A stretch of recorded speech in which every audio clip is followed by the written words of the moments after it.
Merci Némi pour cette introduction. Je vous propose de prier quand même rapidement. On va voir un texte ensemble dans Éphésiens et on a besoin de notre Seigneur pour nous aider à comprendre. Seigneur Jésus, je te remercie pour ta parole, je te remercie pour ces temps de louange qu'on a eu ensemble. Je te remercie pour cette église, je te remercie pour le corps que tu nous as donné. Et avant tout, je veux te remercier pour ton Fils. Je te remercie pour la croix, Seigneur, que tu t'es livré à la croix pour nous sauver. Et on est tous là aujourd'hui à te louer grâce à ça, Seigneur. Merci pour ta parole et je te prie pour que tu puisses nous aider à la comprendre et à la retenir et à la vivre, Seigneur. Amen. Il y a des enfants parmi nous. On va essayer de les faire un peu participer. Les enfants, vous savez ce que c'est ou pas ça? C'est un mannequin. Dis-le plus fort. Ouais, on va lui donner un nom à ce mannequin. Est-ce que tu peux lui donner un nom pour toute l'église? Tu sais pas? Est-ce qu'un enfant ou un adulte a une idée pour lui donner un nom? Bon, c'est pas grave. Georges, merci. Georges, je vais le mettre là. On va le voir tout à l'heure.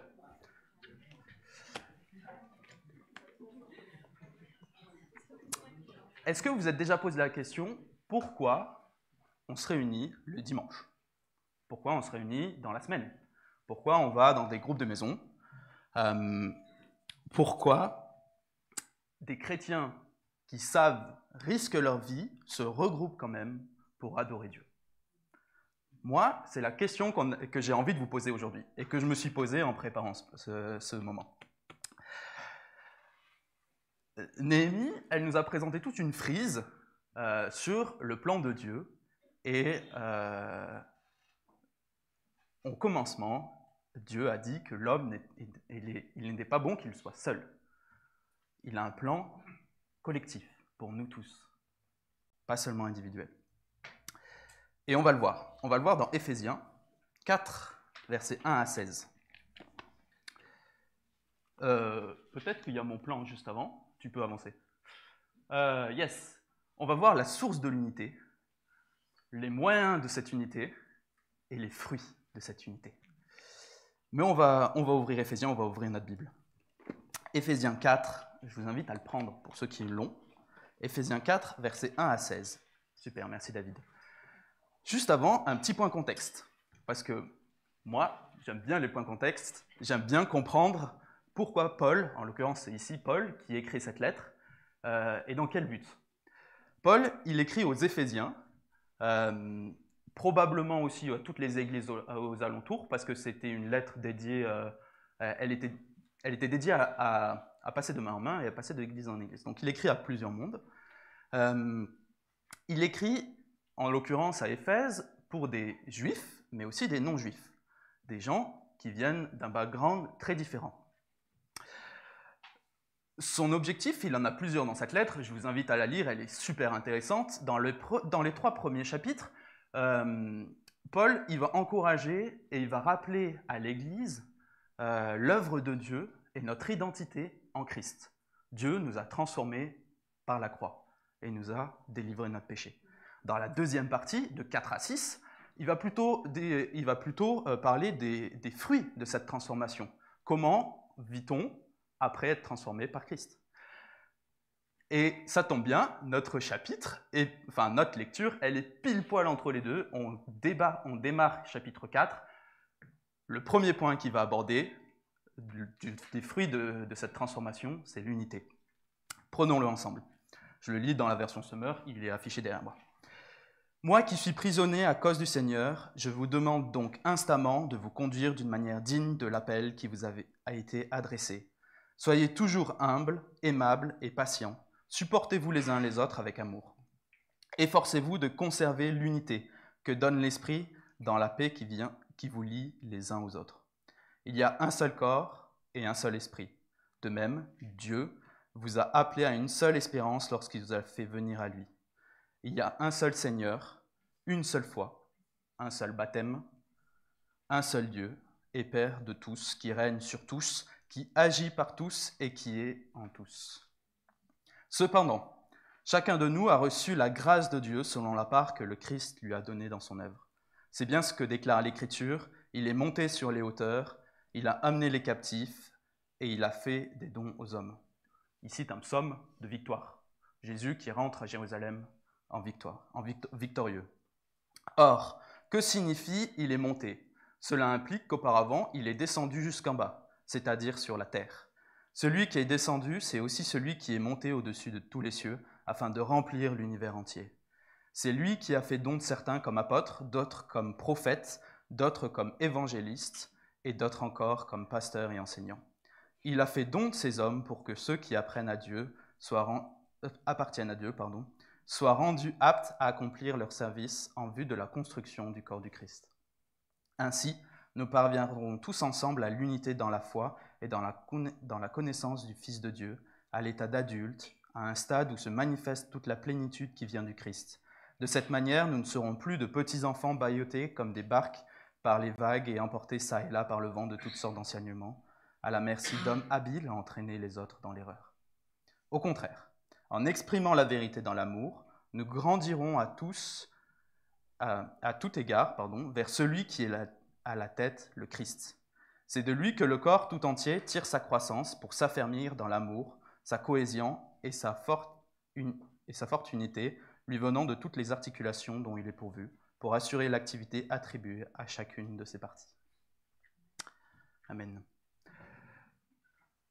Mon premier point, on a rapidement discuté, quelle est notre source d'unité ? On va commencer par ça, parce que c'est par ça que Paul commence dans ce texte. Tu peux avancer, tu peux revenir au verset 1 à 6. Merci. On vient de les lire, donc je ne vais pas vous faire l'affront de le relire, mais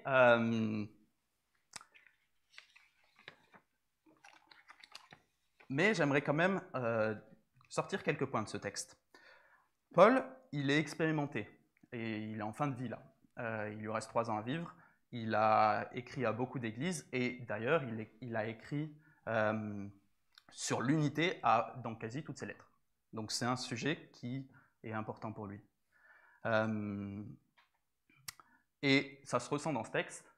Vous avez vu, surtout dans les derniers versets, il y a un seul corps, un seul esprit, il y a un seul Seigneur,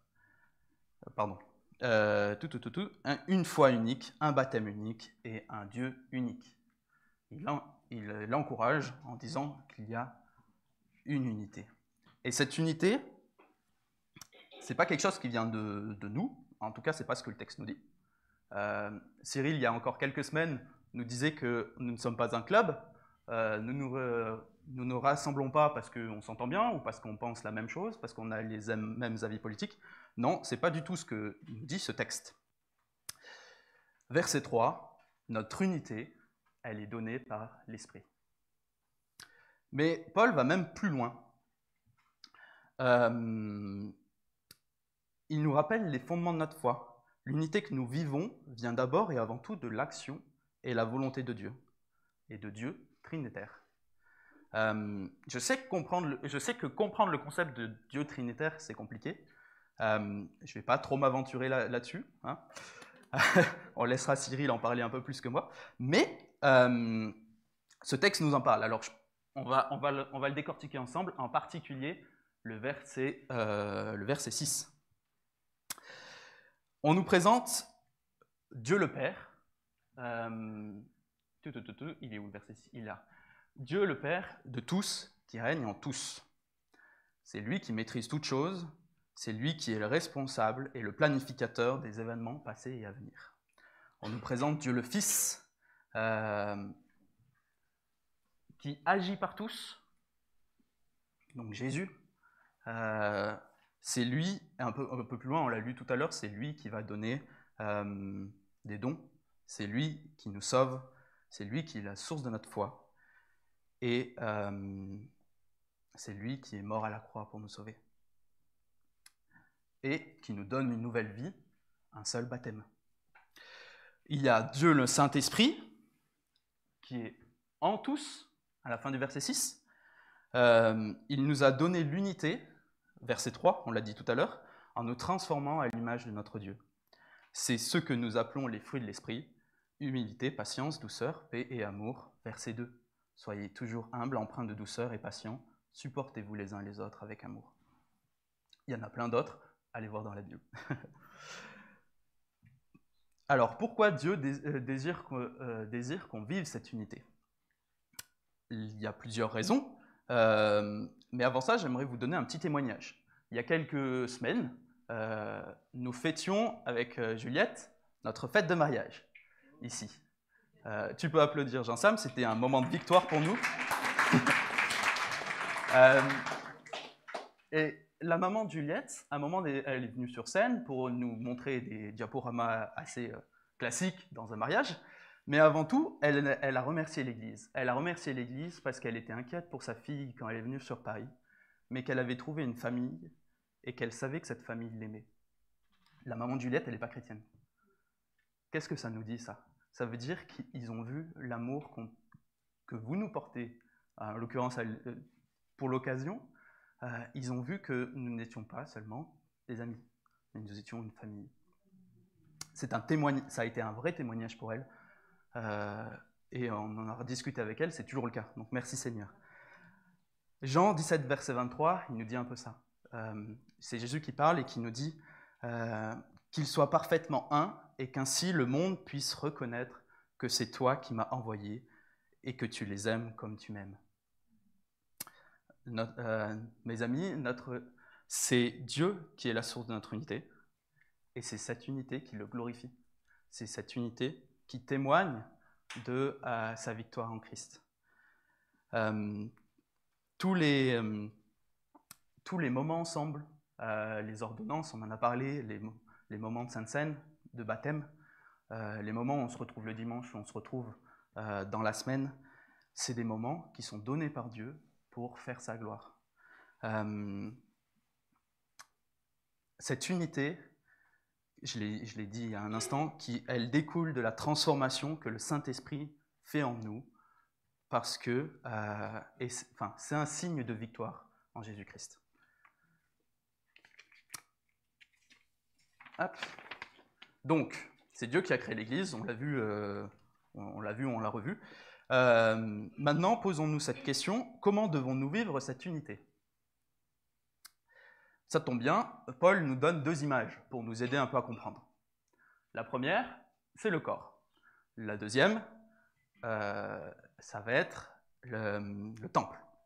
On va commencer par le corps, parce que c'est la plus évidente, la plus connue, et on en vient à ce petit mannequin. Les enfants. Je pose la question aux enfants, les adultes, aidez-les s'ils galèrent un peu. Je ne sais plus comment l'appeler, ça n'a plus vraiment d'importance. Jean, merci. Jean. Georges. Merci pour votre aide.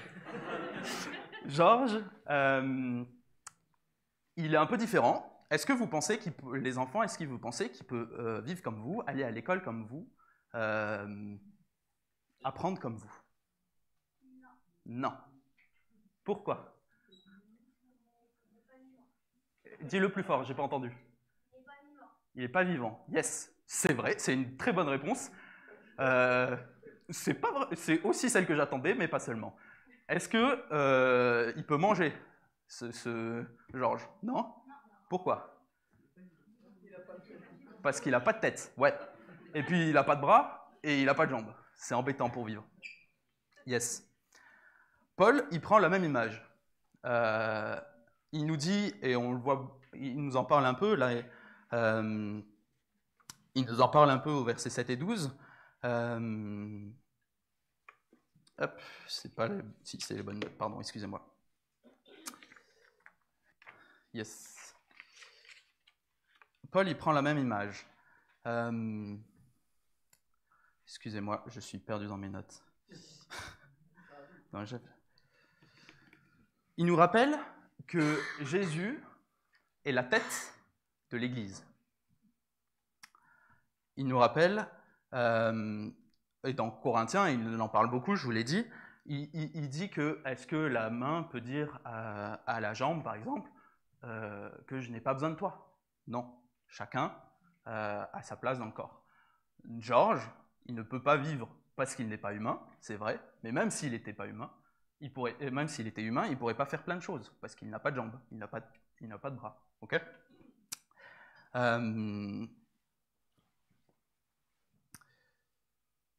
Ce rôle dans le corps est un sujet super important.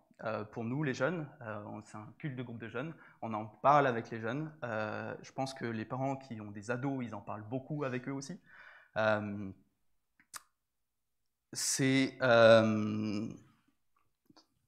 Ce sujet des dons et de l'appel de notre Dieu, il est vaste. Je ne vais pas tout aborder ici, mais j'aimerais néanmoins nous encourager à rester humbles dans ce que Dieu nous confie. C'est lui qui donne par le Saint-Esprit, on l'a vu, et c'est lui qui choisit qui sera le pied, qui sera le genou, qui sera la main. Il n'y a pas lieu de se comparer, de se dénigrer ou d'envier notre frère ou notre sœur. Rappelons-nous que c'est Dieu qui donne les dons pour sa gloire et non pour la nôtre. C'est aussi un encouragement pour nous mettre en œuvre. Nous avons tous besoin que la main se mette en œuvre, nous avons tous besoin que le pied se mette en œuvre. Paul, il utilise aussi cette idée du temple. Alors, il est pas très, on ne le voit pas beaucoup ici, mais au verset 12, il est dit « Il a fait don de ces hommes pour que ceux qui appartiennent à Dieu soient rendus aptes à accomplir leur service en vue de la construction du corps, du Christ. » Cette idée de construction, en fait, il en parle un peu avant. Il en parle au chapitre 2. Il fait référence, au chapitre 2, versets 20 à 22, il est dit « En lui, toute la construction s'élève, bien coordonnée, afin d'être un temple saint dans le Seigneur, et uni à Christ. Vous avez été intégrés ensemble à cette construction pour former une demeure où Dieu habite par l'Esprit. » Amen. C'est intéressant comme image. Paul, il n'est pas le premier à l'apprendre. Jésus l'a prise en parlant à Pierre, en lui disant tu es Pierre, et sur cette pierre, je bâtirai mon église, comme laquelle la mort elle-même ne pourra rien. Les Juifs, ils avaient l'habitude de cette idée de temple.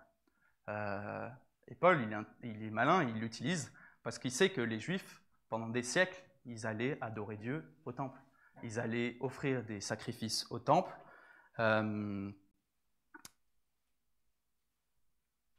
Et ils savaient, les Juifs, que, en tout cas, avant la venue de Jésus, c'était dans ce temple-là que la présence de Dieu résidait.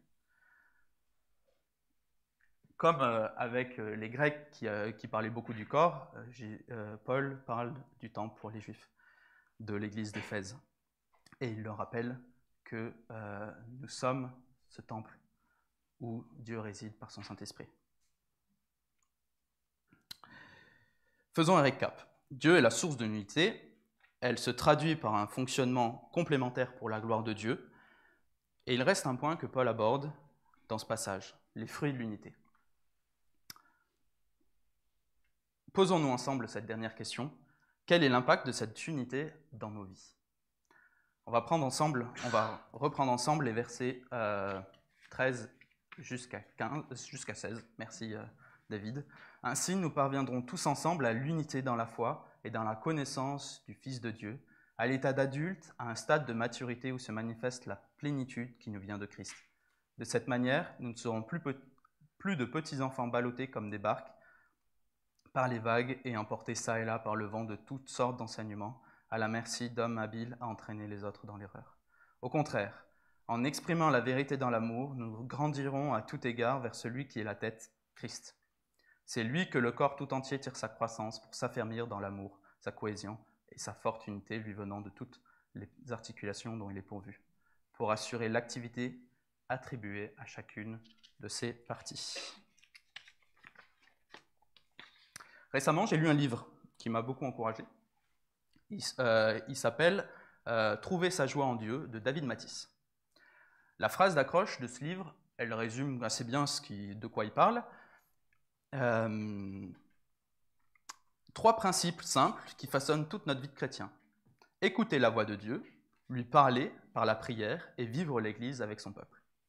Il explique dans ce livre que ces 3 principes nous permettent de vivre sa grâce au quotidien, de nous nourrir de l'amour infini de notre Seigneur et de le connaître intimement. La lecture, la lecture de la parole, la prière et la communion fraternelle. Voici les 3 moyens que Dieu nous a donnés pour nous révéler sa grâce et pour nous façonner à son image. Revenons sur notre passage. Verset 13, « Ainsi nous parviendrons tous ensemble à l'unité dans la foi et dans la connaissance du Fils de Dieu, à l'état d'adulte, à un stade de maturité où se manifeste la plénitude qui nous vient de Christ. » Le plénitude en grec, je suis allé voir de quoi il parlait quand il parlait de plénitude. C'est pléroma en grec. Alors je n'ai pas fait de grec, mais ce que j'ai bien compris, ça signifie qu'il est complètement rempli de Christ. Complètement rempli.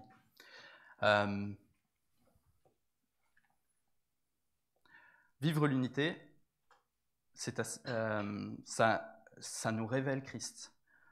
Ça nous aide à grandir en maturité spirituelle et à être complètement rempli de son Saint-Esprit. C'est la sanctification, les amis. Christ prend toujours plus de place dans nos cœurs et cela évite d'être ballotté dans tous les sens. Verset 14. Par des faux témoins. La Bible, elle regorge d'applications et de versets qui nous parlent des fruits de cette unité-là. Je vais vous épargner de tous vous les lire, parce que sinon on en est là vraiment pour très longtemps. Mais j'aimerais quand même souligner quelques points de ces versets.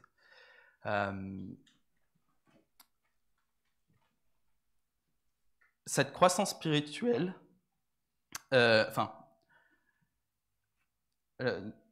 cette unité, elle produit, alors, en tout cas la Bible nous encourage, à un encouragement mutuel par nos actes et nos paroles.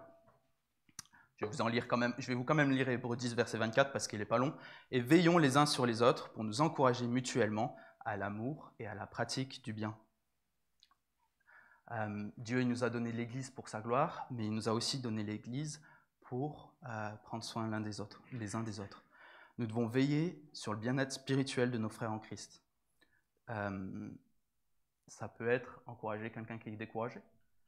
Ça peut être aussi reprendre un frère qui prend une voie menant à la perdition.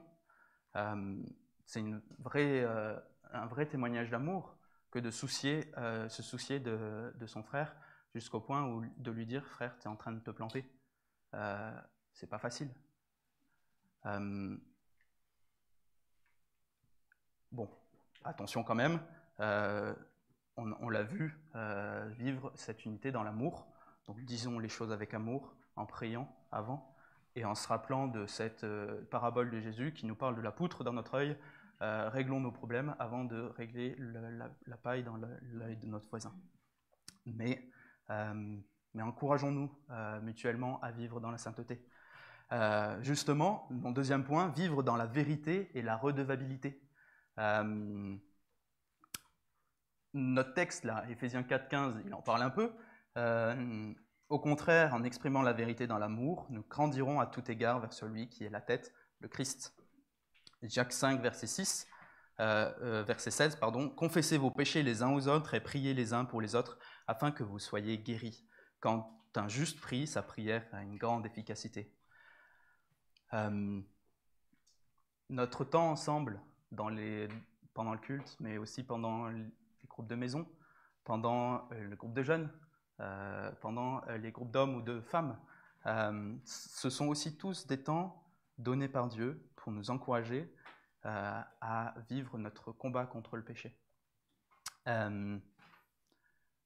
Moi, ce verset de Jacques, il me touche particulièrement. Pour un petit témoignage, quand j'étais étudiant à Grenoble, j'étais dans une église, et cette église, elle avait énormément d'étudiants, parce qu'on n'était pas très loin de la fac, et parce que Grenoble, c'est une ville d'étudiants. Quand je suis arrivé dans cette église, donc, ils m'ont pris à part, et ils m'ont dit, nous, ce qu'on fait, c'est qu'on fait des groupes de croissance. Les groupes de croissance, c'était 2 ou 3 personnes qui se réunissaient dans la semaine et qui étaient complètement honnêtes avec le frère pour discuter des combats spirituels qu'on avait, pour discuter des sujets de prière qu'on avait, pour s'encourager à lire notre parole ensemble, pour vivre notre foi en fait, ensemble. Ces groupes de croissance, ça a été une source de bénédiction pour moi. Parce que je luttais contre l'immoralité sexuelle à l'époque. J'étais jeune, je venais de me convertir. Et ça a vraiment été une source de victoire de pouvoir appeler mon frère et lui dire si j'ai besoin qu'on prie ensemble. Le but de cette redevabilité, c'est la sanctification, c'est la sainteté. Et Dieu nous donne notre frère pour ça. Notre 4e point, prière et louange communautaire. On a chanté des chants merveilleux tout à l'heure.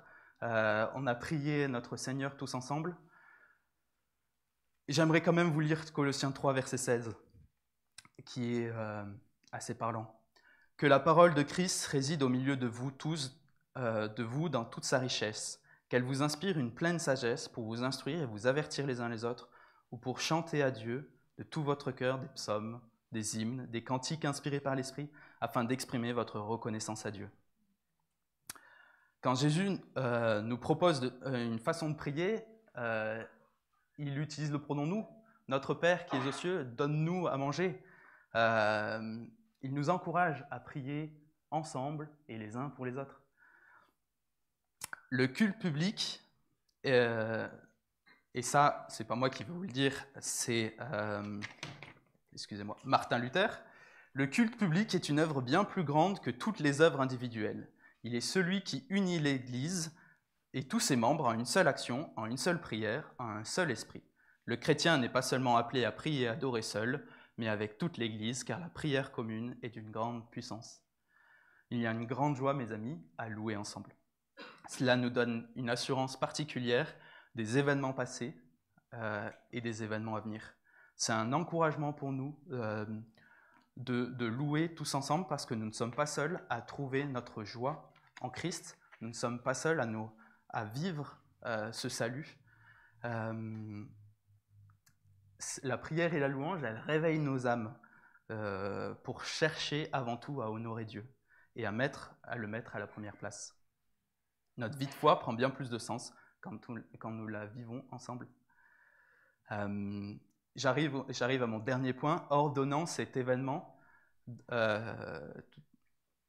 Les ordonnances, je l'ai dit tout à l'heure, la Sainte Seine, le baptême, c'est quelque chose qui nous a été donné par Dieu, par Jésus en tout cas. Ce sont des moments de victoire, des moments où nous partageons ensemble. Mais il n'y a pas seulement ça. Les événements, les mariages, je l'ai dit tout à l'heure, on a vu l'amour les uns pour les autres, mais aussi les anniversaires par exemple. Les temps passés ensemble, tout simplement, sont des temps où on peut glorifier ensemble Dieu. Nous partageons notre joie, nous partageons nos larmes, nous partageons la victoire en Christ, nous partageons ensemble une foi et une seule foi et un seul Dieu. Pour conclure, j'aimerais vous relire le verset 16, qui résume assez bien ce texte. C'est de lui que le corps tout entier tire sa croissance pour s'affermir dans l'amour, sa cohésion et sa forte unité. Et sa forte unité lui venant de toutes les articulations dont il est pourvu, pour assurer l'activité attribuée à chacune de ses parties. Pourquoi l'Église est si importante? Pourquoi est-ce que nous nous réunissons ce soir? Elle a été donc créée par Dieu, on l'a vu. C'est un témoignage pour le monde et elle nourrit notre foi. En exprimant la vie communautaire, nous nous rappelons ce que Jésus a accompli et surtout ce qu'il va accomplir. Elle nous permet de marcher à la suite de notre Seigneur en attendant son retour. Et en parlant de retour, l'Église, c'est aussi une représentation prophétique de ce qui va arriver. nous vivons des fois des combats ou des disputes les uns avec les autres. Tout ça n'existera plus au ciel, mais surtout, nous vivons pour adorer Dieu ici, maintenant, et nous adorerons parfaitement tous ensemble au ciel, avec Dieu. J'aimerais vous relire Apocalypse 19, 6, verset 8, qui dit ça. « Et j'entendis comme la voix d'une foule immense, semblable au bruit des grandes eaux et au grandement violent du tonnerre. Elle disait « Alléluia ! Loué soit Dieu, car le Seigneur, notre Dieu Tout-Puissant, est entré dans son règne. Réjouissons-nous, exultons d'allégresse et apportons-lui notre hommage.